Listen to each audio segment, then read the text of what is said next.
Jadi Bapak Ibu seperti ini, ya. Ini kesalahan paling fundamental di Indonesia. Jadi banyak orang meneliti, ya, banyak orang melakukan riset, tetapi dia tidak tahu posisinya di mana, ya, atau sering disebut dia tidak tahu state of the art-nya di mana. Terus kalaupun state of the art-nya di mana, dia harus punya kemampuan untuk bagaimana mengejar sampai di posisi tersebut, supaya bisa dianggap ada namanya kontribusi, supaya bisa dianggap namanya originality, supaya dianggap bisa novelty dan seterusnya. Nah, itu yang sering terjadi. Kesalahan terbesar dalam penelitian di Indonesia ataupun dimanapun. Ya, jadi mereka meneliti, tapi tidak membandingkan orang lain. Ternyata orang lain itu sudah lebih jauh dan sudah lebih cepat. Ini sangat berbahaya jika Bapak Ibu meneliti tapi jarang membaca paper, tidak mengatai state of the art, tidak sering ikut konferensi internasional, dan seterusnya.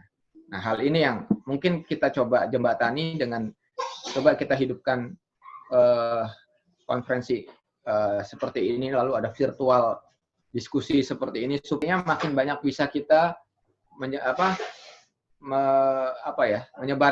meratakan keilmuan ini. Ya, dari beberapa kemarin ya, 2-3 kali ini ya mereka bilang, oh dari Lombok juga ada, dari Palembang. Oh ya, siap. Ya, ini ada dari. Jadi luar biasa kan? Makanya kita udahlah,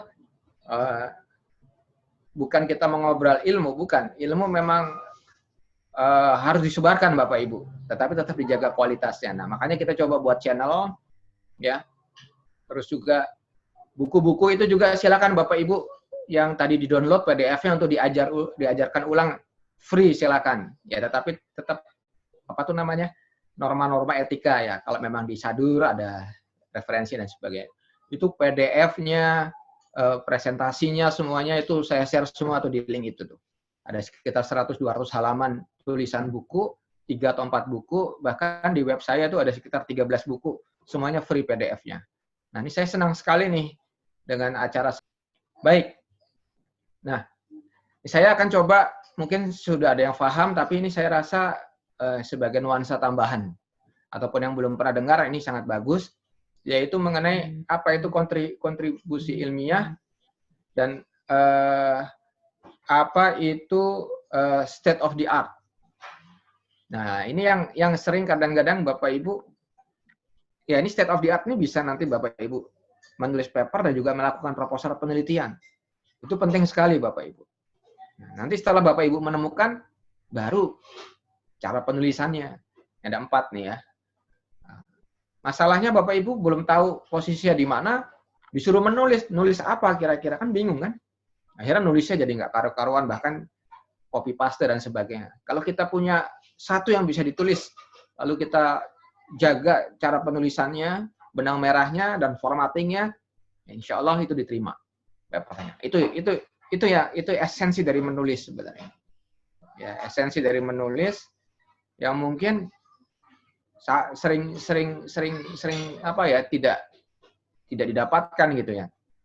Ya, ini saya cerita waktu saya doktoral Bapak Ibu. Ya, jadi waktu saya sarjana ya Pak.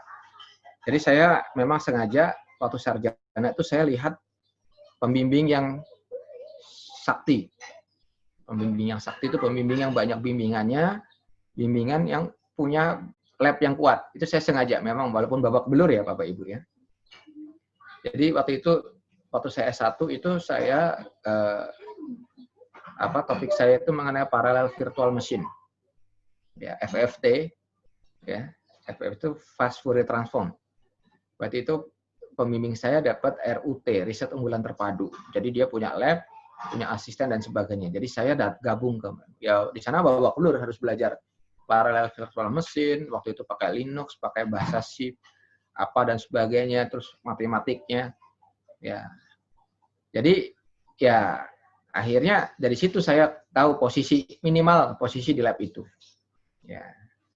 Terus berikutnya lagi, akhirnya kita juga dapat keilmuannya. Waktu saya S2, Pak, saya juga cari pembimbing yang punya banyak proyek riset. Bapak Ibu kalau mau lihat proyek riset saya waktu itu saya share di YouTube channel itu juga ada. Saya share juga bagaimana ya mengelola riset sama mahasiswa dan sebagainya. Ya. Oh ya, kalau di Fakultas Ilmu Komputer saya juga nggak terima banyak mahasiswa karena memang di UI itu dibatasi, Pak. Bagus ya, UI itu membatasi supaya konsentrasinya bagus kalau kita membimbing. Kalau makin banyak bimbingan makin nggak beres biasanya, mohon maaf. Jadi manusia kan punya kemampuan, di UI itu maksimum 16 satu semester, Bapak Ibu. Ya. Nah, ini yang sering salah nih Bapak Ibu. Ya, apa itu state of the art? The highest level of development. Ya. Jadi state of the art itu adalah mungkin gampangannya dia mencakup 3 hal Bapak Ibu. Saya tidak tahu Bapak Ibu pernah dengarkan ini enggak atau pernah ini enggak. Ada namanya kontribusi, ada namanya originality, ada namanya novelty. Nah, ini apakah perbedaan riset sarjana, magister dan doktoral? Nah, apalagi postdoktoral, apalagi profesor. Nah, itu dilihat dari situnya. Dilihatnya dari mana? Dari kedalaman kontribusinya, originality-nya sama novelty-nya.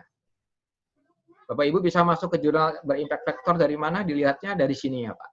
Dan nanti mungkin di akhir coba melihat proses review.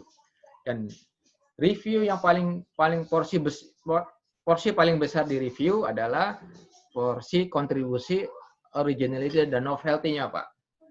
Jadi kalau penelitiannya sudah ada, ngapain ditulis? Ya enggak. Pasti harus ada bedanya dengan orang lain. Pasti ada kontribusinya, pasti ada novelty-nya. Nah, itu yang karena Bapak Ibu ini kalau tidak pernah baca paper yang terbaru, tidak punya referensi jurnal yang terupdate, maka Bapak Ibu melakukan sesuatu tetapi orang lain sudah melakukannya 3 kali lipat dari Bapak Ibu kan itu kan. Dari mas-mas sama mbak-mbak. Ya, kurang lebih seperti itu. Ya. Nah, ini kalau mas-mas sama mbak-mbak punya state of the art, punya kontribusi, maka itu tinggal dipoles saja biar bisa masuknya. Cuman masalahnya, walaupun menarik sekalipun, tetapi tidak ada komponen ini, maka tidak akan masuk Bapak Ibu.